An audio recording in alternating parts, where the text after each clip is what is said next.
My parents raised me to hate my grandmother after she died. I discovered 27 hidden letters she wrote me every year of my life, and the lies my parents told shattered everything I believed. I grew up believing my grandmother was the cruelest woman alive. My parents painted her as a villain from the earliest memories I can recall, always muttering her name like it carried poison. Whenever I asked about her, my mother's lips would tighten, and my father would shake his head in disappointment, as though even my curiosity about her was a betrayal. She doesn't love us. My mother would say flatly, she never cared about you. That woman only brings pain. My father added fuel to the fire, calling her manipulative, greedy, a liar who had ruined their lives. I grew up learning to hate a woman I had never met. The strange thing was, she lived in the same town, only a few miles away. I saw her once, maybe when I was 5, in the grocery store. My mother pulled me away by the arm so fast I dropped the box of cereal I was holding. I remember looking over my shoulder and seeing an older woman with soft gray hair and watery eyes staring at me like she'd seen a ghost. That moment burned itself into my memory, though at the time, I didn't understand why. Every Christmas, every birthday, every milestone of my life, there was one seat always left empty, hers. I asked why she never came. My father's answer was always the same: she doesn't want to see you. Stop asking. Eventually, I stopped. As a child, I swallowed their words whole, and I let their bitterness shape my view of her. When kids at school talked about baking cookies with their grandmothers or spending summers at their houses, I lied and said mine lived far away, because I didn't want to explain that mine simply didn't care about me. But the truth hit me like an earthquake the week after she died. I was 27 when my parents got the call that she had passed away. They didn't shed a tear. My mother even muttered, "Good riddance." I didn't feel much either. How could I? You can't mourn someone you never knew. And yet, something strange stirred inside me, a curiosity that I had buried years ago but couldn't quite shake now that she was gone. I didn't even attend the funeral. My parents didn't ask me to, and I assumed it wasn't my place. They came home from it as if they'd just gone grocery shopping, cold, distant, and changed.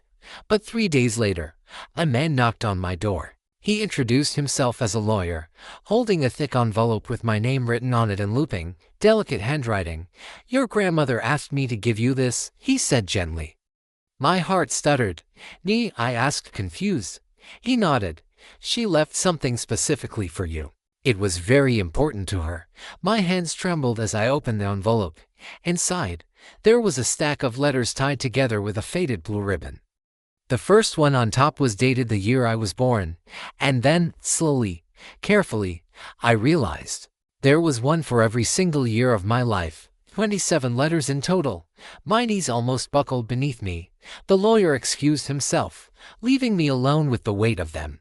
I sat at my kitchen table and stared at the pile. For hours, I didn't touch them, too afraid of what I might find. Finally, I untied the ribbon and opened the first. "My dearest grandchild," it began, "I know you may never read this, but I must write it anyway. From the moment I heard you were born, I loved you more than words can say. I wanted nothing more than to hold you, to see you, to be part of your life. But your parents will not let me. They told me I would confuse you, that you didn't need me. I only hope someday you will know the truth."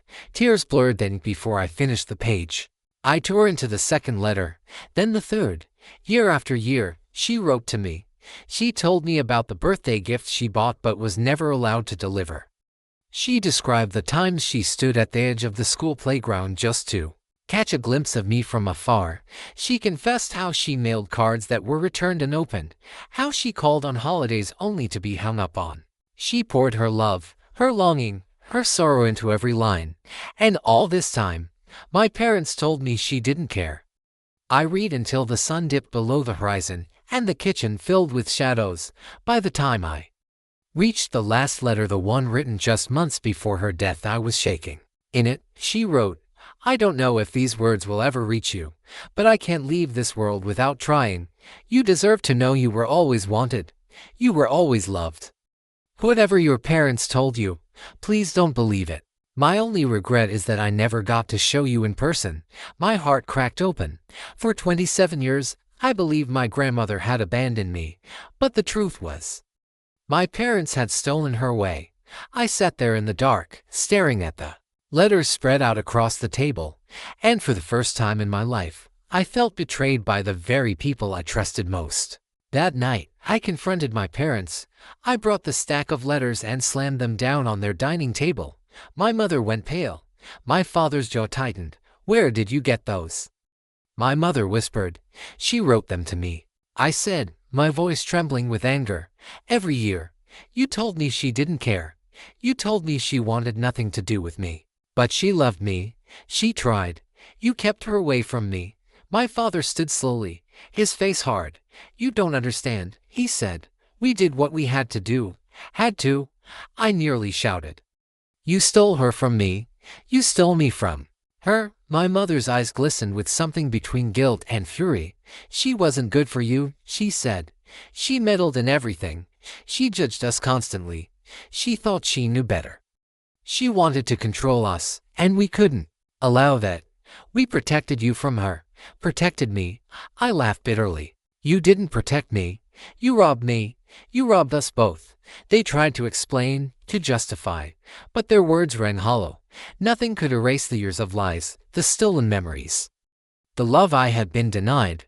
For days after, I couldn't look at them the same way. Every time I saw their faces, I saw betrayal. My grandmother's words haunted me. "You were always wanted. You were always loved." I clung to those letters like lifelines, reading them over and over until I memorized her handwriting, her voice etched into my mind.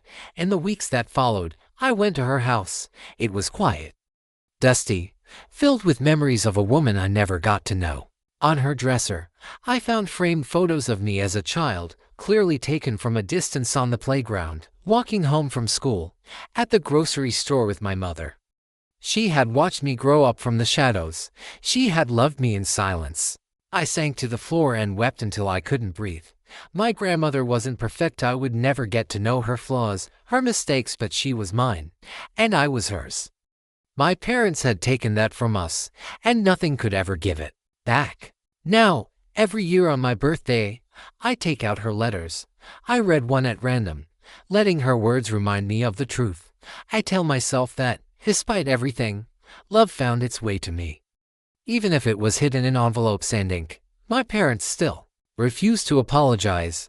They insist they did the right thing. But I don't see them the same anymore. How can you trust people who built your childhood on lies? My grandmother may be gone, but in those letters, she lives. And through them, I finally know the love I was denied my whole life. If you enjoyed the video, don't forget to hit that like button and subscribe for more content like this.